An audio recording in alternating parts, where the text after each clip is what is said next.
What's up, LegacyMaker Sports? It is Joey, Raymond, and I am so unbelievably excited because it's that time of year again.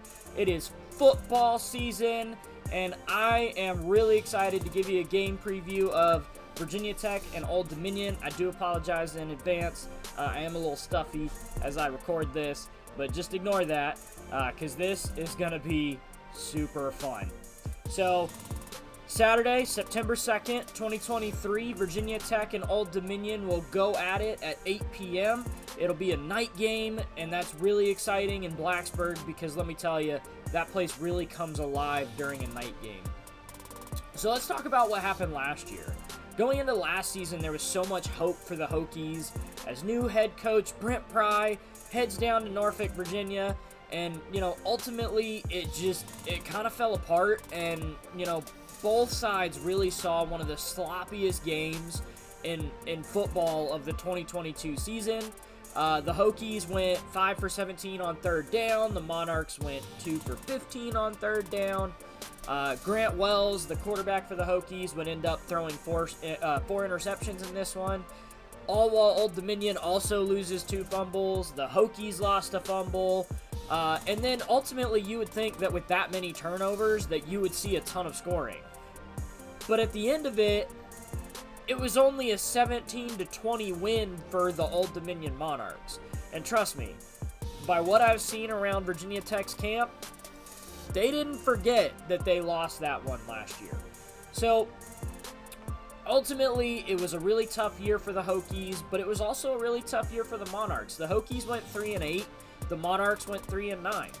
And if we compare the stats from last year, they really paint a picture of how close these two teams were. Because the Hokies offensively averaged about 19.3 points per game, which is good enough for about 118th in the country. Old Dominion was right there with them. They averaged 19.5 points per game. That was 116th in college football. So we're talking two teams last season that were within 2 points of each other offensively, and defensively it was pretty close too.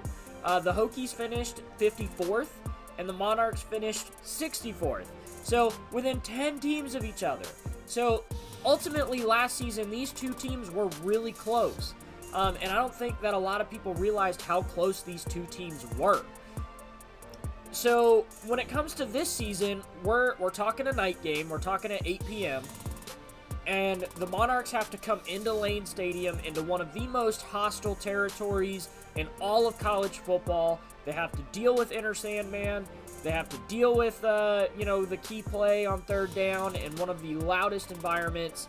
And honestly, that's going to be really tough because Old Dominion, they are a really young team. They're learning a brand new offense this season, and I really do think that they're going to struggle coming into a building like that.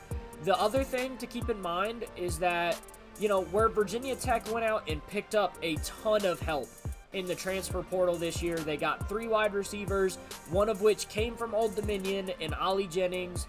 It's something to really keep in mind when you look at Old Dominion, who lost a lot in the transfer portal and are such a young team. Now, don't get me wrong, the Old Dominion Monarchs have a lot of talent on that team, and so that's definitely something to keep in mind. But they're just so young that, in my opinion, it's going to be really tough to overcome that Lane Stadium crowd, and I do have Virginia Tech winning this one. I'm excited to bring you more coverage. I'll be there at the game. It's super exciting. Stay tuned for more content, and follow, like, and subscribe LegacyMaker Sports on your favorite social networks. Thanks, guys.